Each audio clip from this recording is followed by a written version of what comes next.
Imagine this giant steel drum, right? It's filled with water that's being boiled into super high pressure steam. How in the world do you know exactly how much water is in there? The water level gets too low, you get what's called a dryout.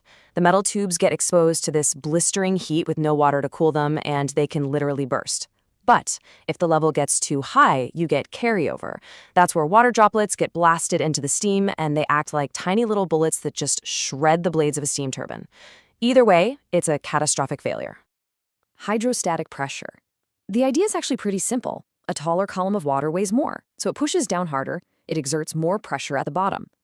The formula here, P equals rho GH, just tells us that pressure is directly tied to the height of the water.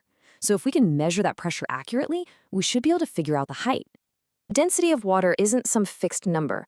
As the boiler heats up and the pressure builds, the water inside actually expands and becomes less dense.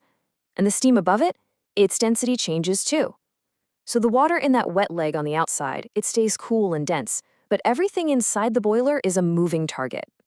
So let's go back to our main formula. If that little P symbol for density is constantly shifting, our entire calculation just falls apart. This is the big aha moment. A boiler drum is what's known as a saturated system. Now that's a fancy term for a very special state where water and steam are in perfect balance with each other. And in this specific condition, a kind of magic happens. Pressure and temperature are no longer independent. If you know the pressure, you automatically know the temperature. And you also automatically know the exact density of both the water and the steam. This is the breakthrough. This is the whole game. What seemed like this super complex problem with all these shifting variables, pressure, temperature, water density, steam density, it suddenly becomes a simple, single variable problem. All you need to know is the pressure, and that one number unlocks everything else.